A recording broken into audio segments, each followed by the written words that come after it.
ایک لفظ بولا جاتا ہے ادب،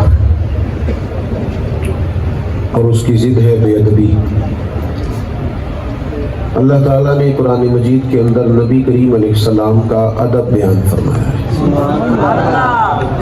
یہ جو ادب ہوتا ہے نا، یہ ہمیشہ خوبصورتی پیدا کرتا ہے، یہ ہمیشہ حسن پیدا کرتا ہے۔ ایک بہت مالدار آدمی بڑی مہنگی گاڑی پہ اپنے گاؤں آ رہا تھا، اور بڑی ڈگری تھی اس کی، پی ایچ ڈی تھا، بہت بڑی تنخواہ لیتا تھا، بہت مہنگی گاڑی میں تھا۔ اچانک جب وہ اپنے گاؤں کی سڑک پہ پہنچا تو سامنے سے اسے سائیکل پہ آتا ہوا ایک اسکول ٹیچر نظر آیا۔ اس نے فٹافٹ گاڑی کو روکا، ہاتھ دیا اور کہا، استاد جی پہچانا ہے؟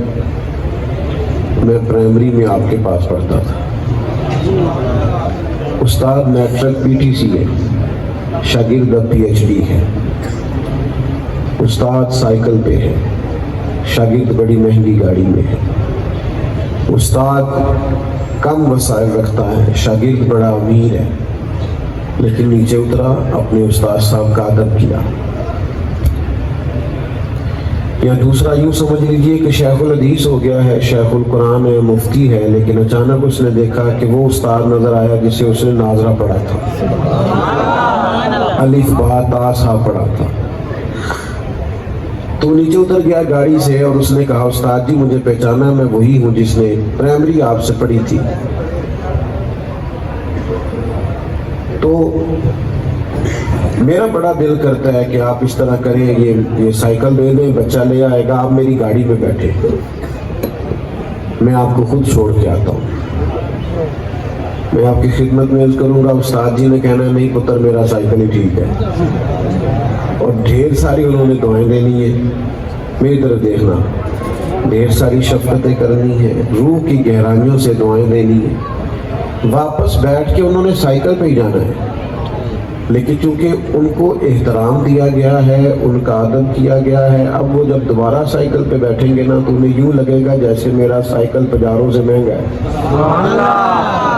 یہ جو ادب ہے نا، ادب یہ نورانیت پیدا کرتا ہے، یہ جو احترام ہے یہ نورانیت پیدا کرتا ہے، یہ خوبصورتی لاتا ہے۔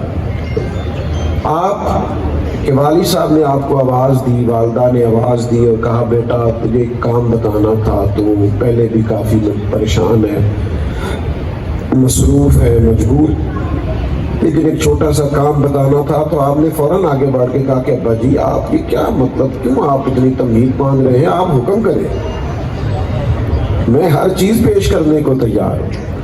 تو آپ نے چونکہ ادب کیا ہے، پتہ ملے گا کیا، آپ تو ایک جملہ کہہ کے چلے جائیں گے اور جا کے لیٹ جائیں گے تو والدین تکیے پہ رو رو کے آپ کے لیے دعا کریں۔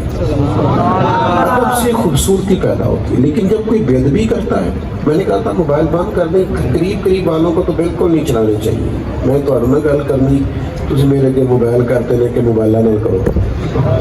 تو یہ کتنے لوگ سارے اتنے کیمرے لگے ہیں، یہ دے دیں گے سارے آپ کو، اللہ تعالیٰ جزائے خیر دے۔ آپ جو سامنے بیٹھے ہیں، آپ تو چلو مچ بال عشق دا سیکاں گے، تو جھٹ کو ایک دوجے نو ویکھاں گے۔ آپ تھوڑی مہربانی کریں، آپ نے شریکہ موبائل کا سامنے کر لیا تو موقع دیں، آپ سے بات ہو۔ ابا جی نے یا اماں جی نے آپ سے کوئی بات کی، لیکن آپ نے کہہ دیا آپ مجھے کام ہی بتاتے رہتے ہیں، میرے اور بھی اب بڑے مسئلے ہیں، بڑے خرچے ہیں، تو آپ نے کوئی بے ادبی نہیں کی لیکن ادب بھی نہیں کیا، تو بیچارے ساری رات پریشان رہیں گے، میں نے بات کیوں کی۔ دوستو ادب نعمت ہے، ادب دولت ہے، ادب کمال ہے۔ ادب کرو گے تو سنور جاؤ گے، ادب کرو گے تو نورانیت پیدا ہوگی۔ یہ میرا جو دور ہے نا، یہ دور ہے لوگوں کو باتیں بڑی آتی ہیں، لوگ تیز بڑھے، الا ماشاء اللہ۔ میں دوستوں سے اکثر کہا کرتا ہوں کہ پچھلے زمانے میں نا لوگوں کو شیشے میں اتارتے تھے، اب زیادہ تیز ہو گئے، اب تو شیشیوں میں بھی اتار لیتے ہیں، چھوٹی چھوٹی شیشیوں میں بھی اتار، چاپلوسیاں، خوش آمدید، دعوتیں، آنا جانا، کسی کو سمجھانا، تو اس سے نقصان کیا ہوتا ہے؟ جب بڑی تیزی کو دکھاتا ہے تو ادب نہیں قائم رہتا۔ آپ بعض ایسے لوگوں کے بارے میں بھی وہ کچھ کر رہے ہوتے ہیں جہاں آپ کو ادب کرنا چاہیے، لیکن نا بزرگوں کے بارے میں تو یہ ہے ان سے دعا لی جائے، لیکن ہم فوٹو لے رہے ہیں۔ وہ ادب کہاں گیا؟ وہ احترام کہاں گیا؟ جس کو لوگ نیک جانتے تھے اس کے بارے میں لوگ بات سمجھنا زیادہ ضروری جانتے تھے۔ تعظیم زندگی میں کریں۔ نبی پاک علیہ السلام کا فرمان بخاری میں موجود ہے، حضور فرماتے ہیں جس نے 3 لوگوں کی عزت کی نا، وہ سمجھے میں نے اپنے رب کا احترام کیا۔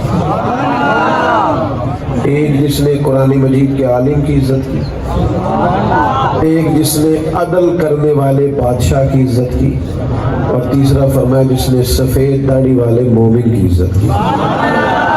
ادب کریں، احترام کریں، لہجہ بات کرنا، مخاطب کرنا، کسی شخص کے ساتھ کلام کرنا، کسی کو کوئی بات سنانا۔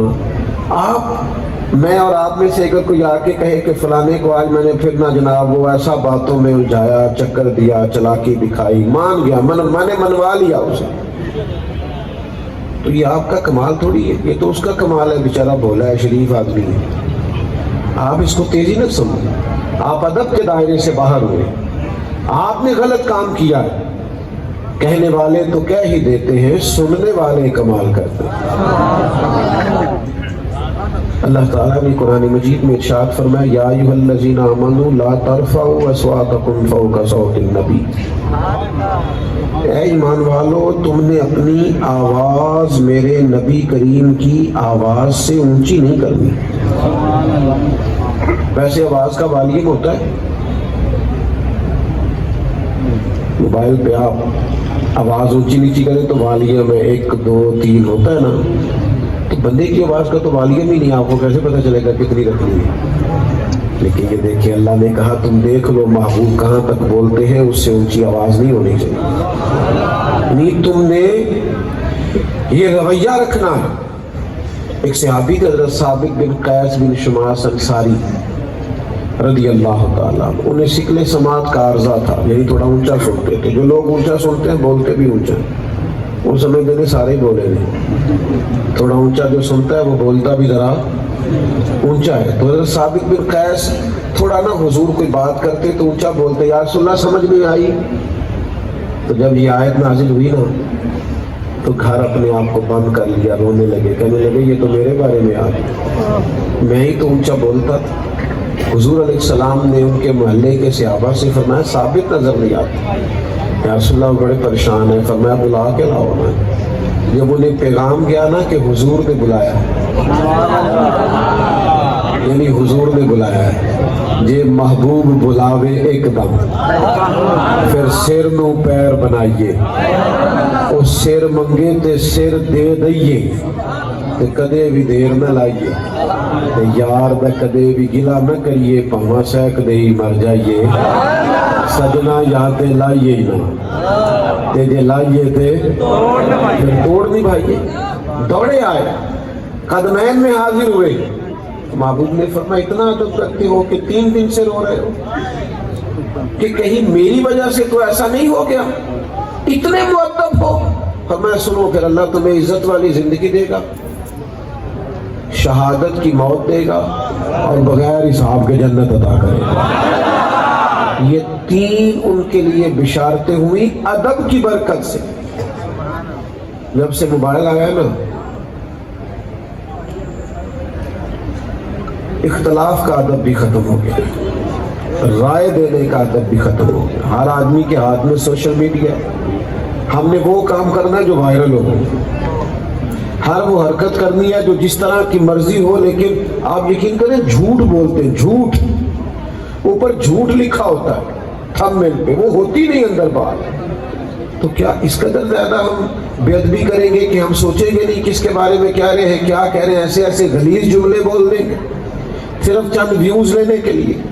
تو ادب کے دائرے میں رہیں، مؤدب رہیں۔ آپ یقین کریں جتنا حسن ادب میں ہے نا، جتنا حسن احترام میں ہے نا، آپ نے مجھ سے ناراض نہیں ہونا، کیونکہ ظاہر ہے آپ پیار کرتے ہیں تو آج میرے سامنے بیٹھے ہیں نا۔ ہماری محفلوں میں نا، اہل سنت کی محفلوں میں لوگ ننگے سر نہیں آیا کرتے، صحیح ہے، ہم لوگ باوضو ہوتے ہیں۔ ہم حضور کی محفل میں جاتے تھے تو ہمارے لہجے ہی کچھ اور ہوتے، ہم نا آہستہ آہستہ وہ سارا روایتی پن ہمارے اندر آ گیا ہے جو کبھی غیروں میں ہوا کرتا تھا، بہت زیادہ ادب سے۔ اور پھر آپ مسجد میں بیٹھے، دیکھیں میں ابھی آیا ہوں، آپ نے بہت زیادہ دوڑ دھوپ کی، نہیں مل سکتا میں سب سے کھڑا رہ کے، ظاہر ہے کہ میں ملنے لگوں گا تو محفل کا نظم خراب ہوگا، اور جاتی دفعہ بھی اگر میں سب سے ملنے لگوں تو محفل تو چلنی ہے آگے، تو یہ کیسے ممکن ہے کہ ملاقات ہو؟ ظاہر ہے کسی نے آنا ہے کسی نے جانا ہے۔ اب پیر صاحب سے زیادہ، مولوی صاحب سے زیادہ مسجد کا ادب ہے، بات کی سمجھ آ رہی ہے؟ تو آداب قائم رکھنا ضروری ہے۔ اور پھر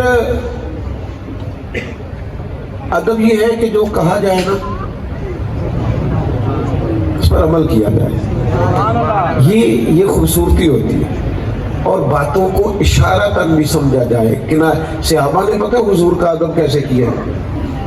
انہوں نے کنایتاً بھی سمجھا ہے، اشارتاً بھی سمجھا ہے، رضا کو بھی سمجھا ہے، محبوب کیا چاہتے ہیں۔ بڑے واضح حکم بھی ہمیں ملتے ہیں تو ہم اس میں بھی گنجائشیں ڈھونڈ رہے ہوتے ہیں۔ سب کو پتہ نا نماز فرض ہے، جلدی جلدی بتاؤ، تو بہانہ کس بات کا ہے؟ کہانی کیوں سناتے ہیں؟ مجھے ٹائم نہیں ملتا تو دعا کرو تو بس میں شروع کرنی ہے، تو بابا کیا بات، یہ اس کا کیا مطلب؟ واضح حکم ہے کہ فرض ہے، گنجائش کا کیا مطلب؟ داستان بیان کرنے کا کیا مطلب ہے؟ ہیلو حجت کا کیا معنی؟ لا تعالیٰ اللہ کا کیا پڑھنی ہے تو بہرحال ہر حال میں پڑھنی ہے، کوئی گنجائش نہیں۔ تو ادب یہ ہے کہ جو حکم ملا ہو اس پر عمل ہو۔